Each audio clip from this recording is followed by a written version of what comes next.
already is, but oh well. Yeah. Kwanza nikuulize now that we are here and I know I'm digressing. Mbona goalkeeper wenyu anapenda kupeana hiyo game? Okay, si anapenda kupeana. Sorry, my apologies. Rewind. Why is he prone to such mistakes in that game? There are very many theories. I know Lev is a pure good player, good goalkeeper. He on his day can be very good, but he has that odd mistake in him. Unfortunately, most of the time against Gor Mahia. There was a time, by the way, I know this for a fact, Leopards had banned signing goalkeepers who start with the letter O, whose names start with the letter O. They had banned, but that's just that. There's no scientific proof that that our wachezaji are the ones who do that, and that debate has started again. Can I blame this fascination with playing the ball from the back? Can I blame that fascination? Like this fascination where let's try and play our way out of the back, let's pass the ball sideways, let's keep possession, let's build from the back, let's not hoof the ball forward. Because I saw it with, who did City play Brighton? Brighton kept trying to do those nonsensical things. City kept catching them. So the Opio tried to control pass and then return again to the... So, mnasimanga Hupa hutie supeleke huko. I get it. My big problem with the derby now that you've opened up this can of worms is Leopards played Gor from the 35th minute with 10 men. They had enough chances to win the game. I think there's this mental block against Gor Mahia when FC Leopards is playing Gor Mahia, because the winning streak with Gor Mahia just stretches on and on, regardless of the situation, regardless of the circumstances. I will not put the loss to Opio. It was a determinant, but Leopard, who have had a good season since Trusha came in, had enough time to turn around the game, including playing with 10 men from the 35th minute to the 90th minute. But that's not even my beef. My beef is now, apparently there's a lot of issues with the technical bench. Coach Trusha has told, I don't know if he has the power, he has told Bernard Mangoli, who's the TM and a former player of the team, don't come. And Mangoli has apparently been banished for some time right now. Reason, when the team went to Machakos for a game, apparently Leopards found themselves staying with Posta Rangers in the same hotel, and they were their opponents, and Trusha didn't take it easily. So there's a lot that is happening, and of course the defeat brings up all these issues. Yani siku hizo watu wakicheza Machakos wanaenda kulala hoteli Machakos. Yes. Hapa tu hapa. Hakuna pesa sahi. Sahi si mbaya sana. Hatujalipo watu wengi. Sasa nilikuwa nataka karibu niulize kama Machakos kuna wanaweza pata hoteli mbili ziko far away from. That was going to be my next question. But then I realized it would be a question in bad faith. Let's not go down that road. So I agree with you. They win tomorrow or the season is bust. Haya. Speaking of winning, FIFA announced a global partnership. FIFA and Aramco. Aramco becomes the major worldwide partner of FIFA with rights across multiple events, including the FIFA World Cup 26, FIFA Women's World Cup 27. Mr. Bernard, we are here again. Once again. We are talking about Saudi Arabia and sports. Yes. I think nowadays we should not be surprised. Saudi Arabia and sports go hand in hand with what we have witnessed in the past few years. Very true. Just some interesting statistics that was done by the Danish Institute for Sports Studies. Yep.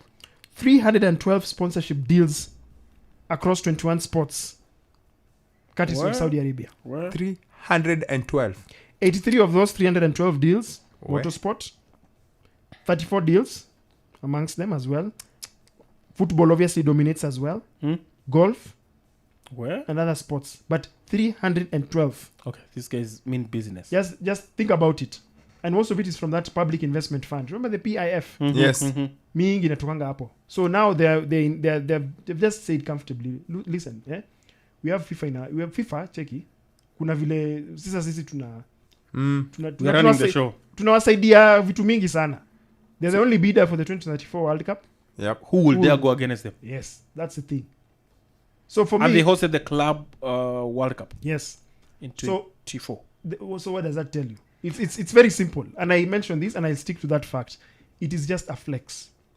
We can do it. We will do it. We will do it. The spot I saw, because I knew I had bookmarked it.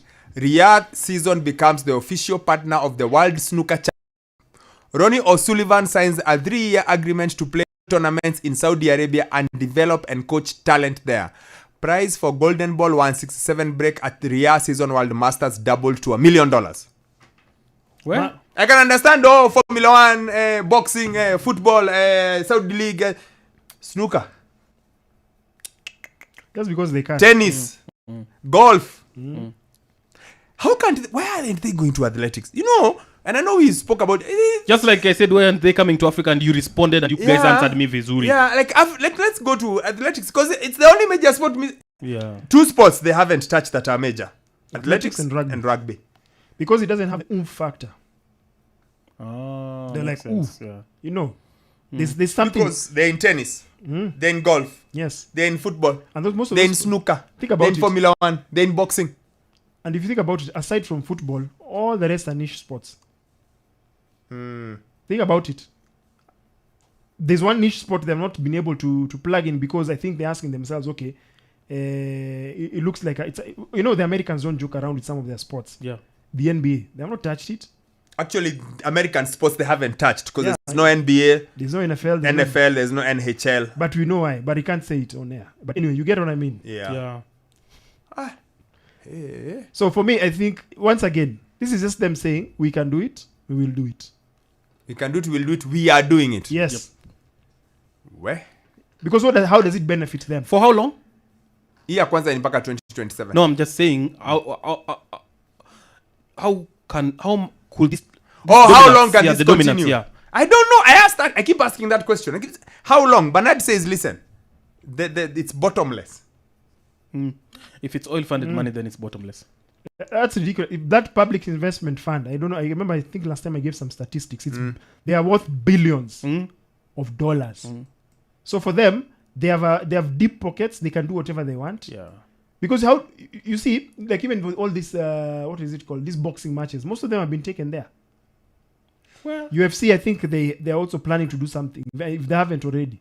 The one I was like, snooker. Yes, And then you've just given a figure that's 312. 312 sponsorships and counting.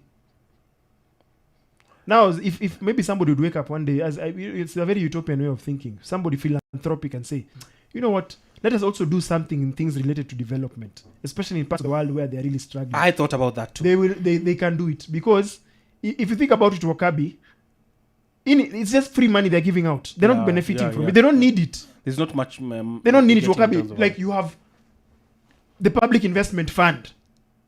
Look at the amount of money they have. Aramco is central everywhere you look. Every time you look at F1, there's that shot, that overhead shot. You see that long.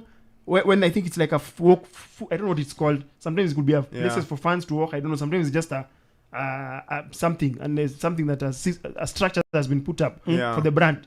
It is always there. It's prevalent there. Aramco. Where? Hey, 312. I'm there. Yeah. 312. Yeah, let that sink in. Like there's a guy, basically the PIF guy, just the guy in charge of. You see the guy who's in charge of brand and sponsorships. Can you imagine how busy he is? Remember, they also, if I'm not wrong, own Newcastle. Yes, they do. So if you think about it, it's ridiculous because if you look at the brand equity, because yes, they have all these funds, but look at the brand equity of the individual products that they are supporting. Those individual products and the individual brands on their own individual entities. If you're supporting LIV Golf, it's an entity on its own. You're supporting the ATP. That's an entity on its own. If you're supporting Formula 1, that's an entity on its own. So the other thing is, whoever what is it called? The piper, I don't know, something. Whoever pays the Pays piper. the piper, calls Calls the the tune. the shots. Now Calls that's the the tune. thing. Now you need to ask yourself, okay, fine. With so much financial influence, what does that mean as well in terms of running of the game, in terms of just credibility, in terms of certain things that will come up in the course of all these engagements? How will that be handled?